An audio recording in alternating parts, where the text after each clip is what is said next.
Hey PC fans, so we are testing Cyberpunk. We are going to test all the pretty lights, the ray tracing and all the, settings, optimized settings and ultra settings. So first start with ultra settings native, no ray tracing, but everything else on the maximum high, ultra, whatever is the maximum, right? As you can see right here. And straight away at 4040p at least with this card, no, it's sub 60, I like 60. And I actually need 80 to 90 for that, and then I lock it to 60 to save some energy, as you will see later in the video. At the bottom you can see the energy level, but that's not happening with this. So first off, let's enable FSR to see where we're at.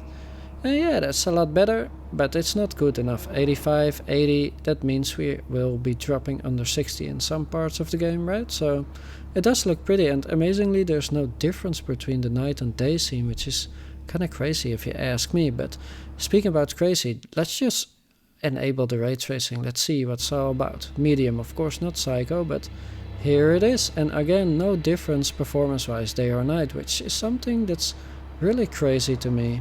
And by the way, do you spot the difference? Did you spot the difference between this scene and the previous scene? Because that is what we are going to look at now. Spot the difference, guys. RT off left, RT on the right. Now here I passed the frame, look at the hood. That's about the only difference I could find, and it's with RT off, the one with the reflection. I mean, the RT on has a reflection, it's just not so prominent.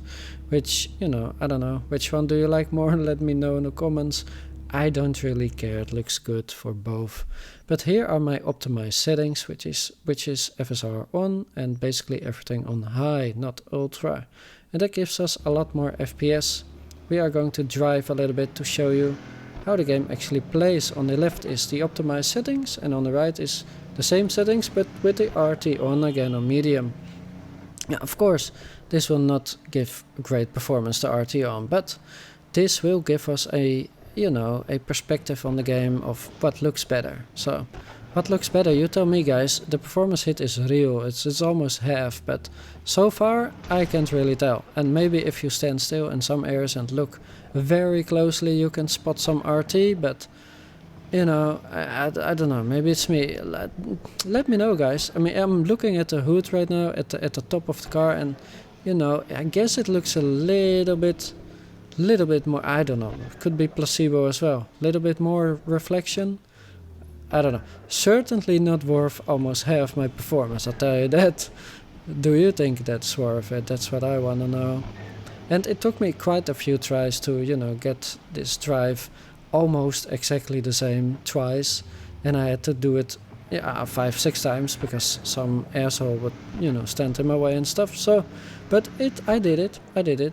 And I came to the conclusion, at least right now, that I will prefer no RT.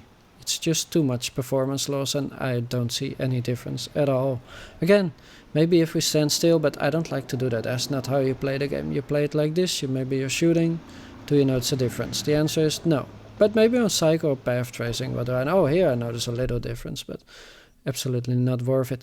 And that brings us to the Ultrawide chapter. So now I'm gonna show you the performance of this GPU on a 4040p Ultrawide 21:9 monitor. First this scene. And then when we go back we lock it to 60 and you can see the energy savings, but it's not really a lot in this game. But it's performing pretty well so far. So let's take this car for a spin again, and also let's compare to 1440p normal, right? So left is 4040p, the drive that we just did, and on the right is the Ultrawide. So if you're wondering, should I get a Ultrawide, what is the performance penalty? Well, these are the same settings, my optimized settings, or optimized just high, and FSR and no RT, but I mean, I like them, they are optimized to me, and you are taking a hit, but the good news is so far we are above 60 at the Ultrawide, and of course that's 4040p, because that's what I made it for. But yeah, that's always the thing with the Ultrawide, you kind of underestimate how much extra juice you need. Not as much as 4K, luckily not even close, but you do need significantly more, and you're not getting any more sharpness for it. That's kind of a bummer, but you do get a lot more immersion for it. So is that worth it? To me it is. It's really quite something to be all wrapped around a game, and you have even super ultrawide, which I don't have, but that takes it to another level, 49 inches and all the good stuff. But this is just good old 34 inch 4040p.